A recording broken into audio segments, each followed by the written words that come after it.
طلباء जीत गए और शेख हसीना वाजिद अपनी बहन के साथ मुल्क से फ़रार हो गई। इस वक्त वो भारत में हैं, लेकिन उन्होंने पहले बरतानिया में असाइलम के लिए अप्लाई किया, उधर उन्हें ना कर दी गई। इसके बाद उन्होंने अमेरिका में असाइलम के लिए अप्लाई कर दिया, लेकिन अमेरिका ने भी ना कर दी। लेकिन ऐसा क्या हुआ कि वो रहनुमा जो पिछले 15 से 20 साल से मुल्क पर आहनी हाथों के साथ हुकूमत कर रही थी, कि अब दर-बदर की ठोकरें खाती फिर रही है और उसे कोई मुल्क अपने पास जगह देने को तैयार नहीं है।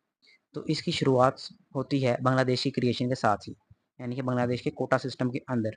1972 में अवामी लीग ने एक कोटा सिस्टम बनाया, जिसके तहत 10% कोटा औरतों के लिए, 10% कोटा कम तरक्की याफ्ता डिस्ट्रिक्ट्स के लिए, 5% कोटा अकलियतों के लिए और 1% मजदूर लोगों के लिए कोटा रखा गया। लेकिन इसके साथ साथ गवर्नमेंट ने ये इकदाम किया कि 30% कोटा पाकिस्तान के खिलाफ जंग में हिस्सा लेने वालों के लिए रख दिया। यूँ हुआ कुछ ये कि 56% नौकरियाँ कोटा बेस हो गई, जबकि 44% नौकरियाँ ऐसी थी जो कि ओपन मेरिट के ऊपर थी। यानी आज पीपीएससी यानी कि जो बांग्लादेश का जो पब्लिक सर्विस कमीशन का एग्ज़ाम है, उसमें तकरीबन हर साल 3000 नौकरियाँ होती हैं, जिनमें से 1500 से ज़्यादा नौकरियाँ ऐसी हैं जो कि पहले से ही रिज़र्व्ड हैं। जब तक ये कोटा जंग में लड़ने वाले लोगों के लिए था, तब तक तो ठीक था, मगर हुआ कुछ यूँ कि 1997 में हुकूमत ने इसे फ्रीडम फाइटर्स यानी कि जो लोग जंग में लड़ रहे थे, उनके बच्चों तक बढ़ा दिया। और फिर 2010 में एक और अजीबो-गरीब इक़दाम लिया, जिसके साथ ये कोटा बढ़ाकर उन्होंने फ्रीडम फाइटर्स के ग्रैंड चिल्ड्रन को भी ये कोटा देने का ऐलान कर दिया। इस चीज़ पर काफ़ी परेशान थे, तो फिर 2012 से लेकर 2018 तक इसके सिलसिले में एहतजाज हुए। 2018 वाले एहतजाज रंग ले आए और हुकूमत ने अक्टूबर 2018 में फर्स्ट और सेकंड क्लास सरकारी नौकरियों के लिए कोटा सिस्टम खत्म कर दिया। रावी चैन ही चैन लिख रहा था कि एक रोज़ 2021 में फ्रीडम फाइटर्स के 7 बच्चों ने हाई कोर्ट में एक दरख्वास्त दायर की कि कोटा सिस्टम को उनके लिए बहाल किया जाए। इसके ऊपर हाई कोर्ट ने फैसला दिया 5 जून 2024 को, और ये फैसला आया उन 7 तलबा के हक में, यानी कि कोटा सिस्टम फ्रीडम फाइटर्स के बच्चों के लिए बहाल कर दिया गया। फैसला होना था कि अगले माह जुलाई में बच्चे सड़कों पर निकल आए और जगह-जगह मुज़ाहरे होने लगे। तलबा ने कहा कि ये एक गैर आईनी इक़दाम है और ये वैसे भी खिलाफ़ अक़ल है कि आप फ्रीडम फाइटर्स के बच्चों को भी कोटा दें। और इस सारे सिलसिले में सबसे मज़े की बात ये थी कि हुकूमत ही डिसाइड करने वाली कि कौन फ्रीडम फाइटर है और कौन नहीं।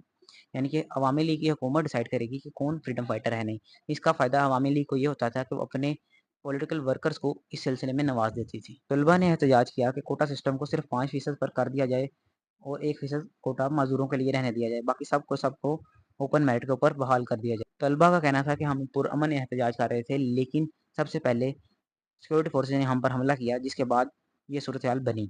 सबसे ज़्यादा खून-रेज़ी जंग नतन बाज़ार में रामपुर में हुई। इस दौरान जो सबसे अहम रिमार्क्स आए थे, वो थे उस वक़्त की बांग्लादेश की वज़ीर-ए-आज़म हसीना वाजिद की जानिब से। उन्होंने टीवी पर आकर खिताब किया और रिमार्क्स दिए कि अगर सरकारी नौकरियाँ फ्रीडम फाइटर्स के बच्चों के लिए नहीं है, तो क्या इसका मतलब है कि वो रज़ाकारों के लिए हैं? अब रज़ाकार जो है वो बांग्लादेश में एक गाली तस्वुर किया जाता है। रज़ाकार से मुराद वो लोग हैं जो कि 1971 की जंग में पाकिस्तान की आर्मी के साथ मिलकर लड़े थे। इनमें ज़्यादातर जमात-ए-इस्लामी के कारकुन और साथ बिहारी लोग शामिल थे। यानी अगर हम एक तरह देखें तो बांग्लादेश की अवाम को हसीना वाजिद ने गद्दार करार दे दिया था।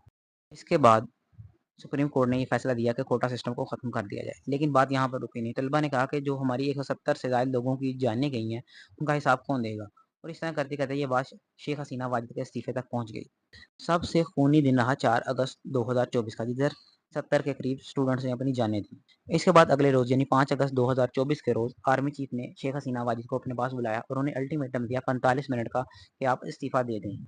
याद रहे कि मौजूदा आर्मी चीफ शेख हसीना वाजिद के रिश्तेदार थे, जिन्हें उन्होंने जूनियर मोस्ट जनरल होने के बावजूद तरक्की देते हुए आर्मी चीफ का ओहदा दिया था। शेख हसीना वाजिद उनसे इस बात से नाराज़ थी कि क्यों कर नहीं फ़ौज पुलिस की तरह कार्रवाई कर रही है।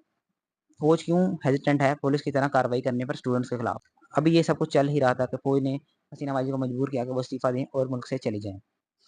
इसके बाद उन्होंने इस्तीफ़ा दिया और वो मुल्क से फ़रार होकर भारत चली गईं।